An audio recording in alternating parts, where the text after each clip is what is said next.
Program makan siang bergizi gratis. Pemerintahan Prabowo Gibran yang sudah dilantik 20 Oktober di 2 hari yang lalu akan melaksanakan program makan siang gratis dan bergizi. Nah, itu bahwa jika Indonesia melaksanakan di tahun 2025, maka Indonesia itu tercatat sebagai negara yang ke-77 melaksanakan program ini. Ya. Karena sebelumnya sudah terdaftar 76 ya. Ambil contoh Cina. Ya. Cina ini melaksanakan program ini ya, sudah dimulai tahun 2000. Target penerimaan makan siang dan susu gratis awalnya di Cina ini hanya untuk usia 6-15 tahun. Berarti SMP ya, SD dan SMP. Di Cina dengan jumlah penduduk ya 1 miliar lah lebih. Ya, targetnya itu di awal tahun 27 juta. 1 juta. Sementara Indonesia mencapai 77 juta. Jadi Cina ya mungkin saya berharap juga ya anak-anak yang diutamakan ya pada awal pertama ini, walaupun sudah melakukan uji cobanya di Jakarta, saya hanya berharap ya ini akan sekedar masukan ya, di desa-desa dulu lah ya, daerah-daerah dulu yang terpencil. Karena apa? Harus diakui di desa itu juga makanan bergizinya itu kurang, sangat kurang sekali, bukan dibandingkan dengan kota-kota besar ya. Kota-kota besar ini sudah makanan bergizi dengan harga taruh besarnya 5.000 pun sudah tidak dianggap gitu ya, sekolah-sekolah besar itu. Kalau sekolah-sekolah negeri yang di pedesaan itu sangat memerlukan dengan makan dan minum susu gratis ya, yang bergizi itu diperlukan sekali. Ya mungkin ya tujuannya tidak terlalu besar dulu lah ya. Ya kita jadi ada nanti dari Kementerian Pendidikan, kalau sekarang mungkin ada Menteri ada Menteri Pendidikan Dasar ya dan Menengah, ya bisa melakukan pendataan tentang sekolah-sekolah yang memang diperlukan sekali secara ekonomi masyarakatnya rendah. Pemenuhan kebutuhan gizinya itu sangat kurang sekali. Ya. Nah, tahun 2012 Cina memperluas program ini ke sekolah-sekolah yang di seluruh pedesaan ya. Memperluas lagi itu. Ya mungkin yang tadi yang sangat besar sekali benar-benar miskin berubah ya. Ya. Bahkan Cina ini anggaran pertama tahun 2000 itu sekitar 69 ya.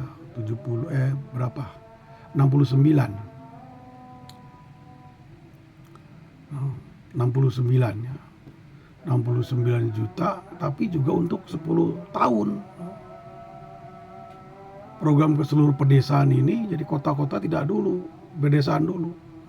Ya, namanya School Feeding Program ya. Cakupan program ini sekitar 36 juta.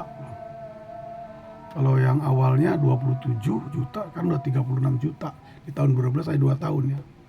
Anggaran yang dibutuhkan 4,5 miliar US dollar atau sekitar 69 triliun untuk 10 tahun tapinya. Hebat ya. Untuk 10 tahun ini. Catatan kita kemarin mungkin terlalu besar karena hampir seluruh warga anak-anak Indonesia seluruhnya ya mencapai 77 triliun. Atau seharinya perhitungan siapa itu? Sehari itu 800 miliar, wah bangkrut. Kalau begitu ya disesuaikan dengan keuangan. Nah sekali lagi ya langkah baiknya dilaksanakan untuk pedesaan-pedesaan dulu. memang masyarakat yang pola makanannya emang gizinya kurang ya.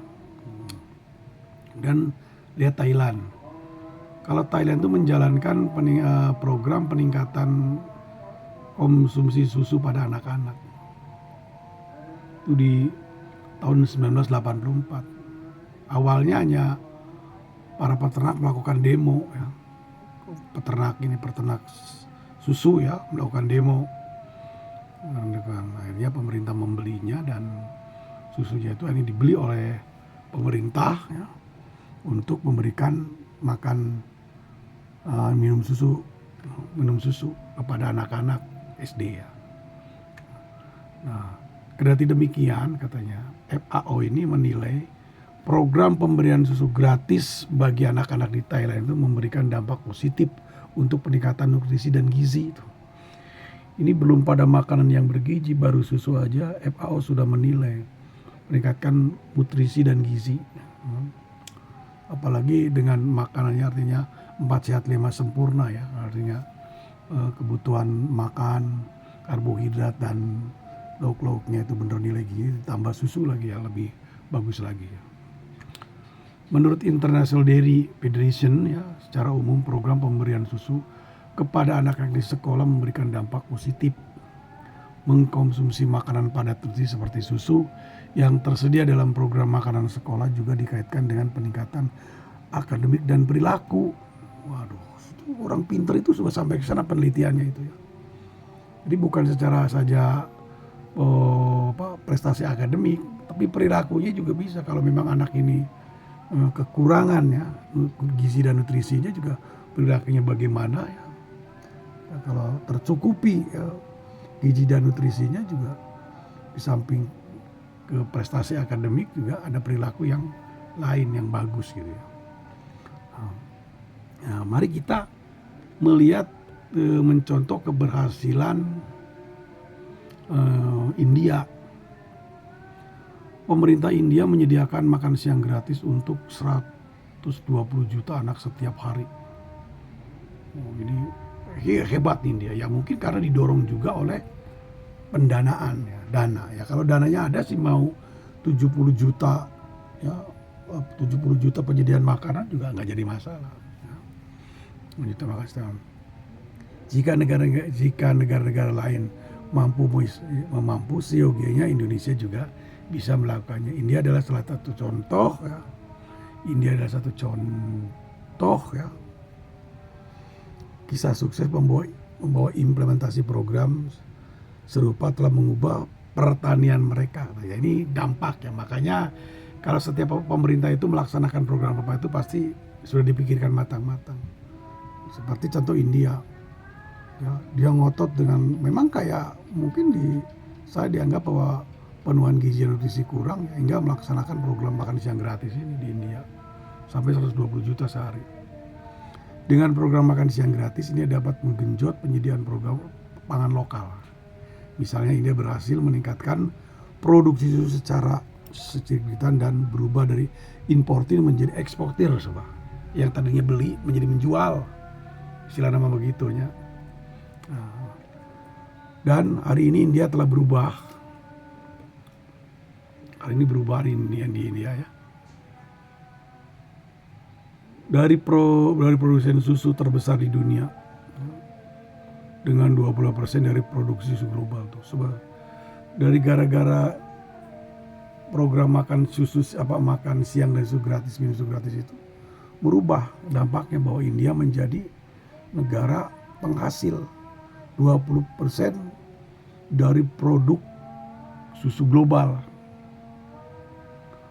Produksi susu India telah meningkatkan lebih dari 61% dari 137,7 juta ton pada tahun 2013-14 menjadi 221,1 juta ton pada tahun 2021 sampai 2022. Hebat kan? Ya, ini dampaknya nih. Jadi bagus ya, mudah-mudahan apa yang diprogramkan oleh pemerintahan Prabowo Gibran ini sama, berdampak pada apa. Nah, dengan seperti contoh ini kan bagaimana bisa menyerap lapangan pekerjaan ya. Bisa membuka lapangan pekerjaan dari program itu. Salah satu contohnya menjadi penghasil 20% dari produksi susu dunia itu di India dihasilkan oleh India. Ini bisa dilihat ya. Di tahun 2021-2022 221,1 ton. Nah, kemudian ada dampak lain. Indikator keberhasilan 20 tahun. Sama lihat bagaimana indikator keberhasilan makan siang gratis di India ini ya. Variabelnya itu tingkat stunting, melek huruf, ya. PDB per kapita, pertumbuhan PDB, produksi susu per tahun. Nah, sebelum makan siang gratis dilaksanakan tahun 2001 ya. Ini stunting 54. Nah, tahun 2022 menjadi 32, jadi menurun angka stuntingnya. Kemudian melek huruf dari 48,22 menjadi 74,37 melek hurufnya. Jadi udah banyak yang sekolah maksudnya melek huruf ya. PDB per kapita $442. Tapi hebat kenaikannya itu 2.238. Kemudian pertumbuhan PDB ya 0,24%, tahun 2022 9,5%. Produksi susu nasional 80 juta ton per tahun sebagai importir nih ya. Gila, tahun 2024 mereka 221 juta ton per tahun ekspor menjadi eksportir. Dan jumlah CEO-nya dari India di 500 perusahaan terbesar di dunia 4 CEO. Tapi dampak positifnya lagi 60. Pada tahun 2002 sudah mencapai 60 posisi CEO. Nah, dalam perencanaan langkah Indonesia ya, menuju Indonesia Emas tahun 2045, Indonesia sudah belajar dari negara-negara lainnya, pengalaman negara lain, misalnya India, negara dengan produksi terbesar di dunia, The Rise of India, menarik untuk dipelajari. Ya. Jadi 3 dekade lalu ekonominya masih lebih kecil dari Australia, tapi kini 2 kali lipat lebih besar dari Australia. India bahkan salib Inggris menjadi kekuatan ekonomi terbesar kelima dunia. Bahkan menurut proyeksi Center for Economic and Business Research ya, dalam laporan World Economy Longitudinal, India akan muncul sebagai kekuatan ekonomi terbesar dunia pada akhir abad ini. Laporan itu juga menyebutkan dengan pertumbuhan rata-rata 6,5% dari tahun 2024 hingga tahun 2028, dia akan melampaui Jepang dan Jerman menjadi kekuatan yang terbesar ketiga dunia pada tahun 2032. Hebat ya. Selain kekuatan ekonomi, patut dicatat pula bahwa sejumlah besar perusahaan global dari bidang teknologi hingga ke saat ini dipimpin oleh orang-orang India. Hebat ya. Ini menunjukkan kualitas SDM India telah berkembang begitu pesat. Nah, kalau bicara pendidikan, memang India super ya. Jadi, India itu terkenal jago-jago di matematik, fisika, ya, teknologi, ya. Bahkan presiden di sana sekolah itu betul-betul gratis, ya, betul-betul gratis, dengan pembiayaan juga yang besar. Kalau kita kan gratis, tapi bosnya kan kecil. Padahal anggaran pendidikan juga dikatakan terbesar se-Asia, gila nggak? Tapi dikatakan ke bosnya ke sekolah cuma 75, 100.000 sampai 125.000 per siswa per bulan. Ya. Ingat Presiden India ya, saya lupa cuma namanya disebut Kamal begitu. Dia selalu memikirkan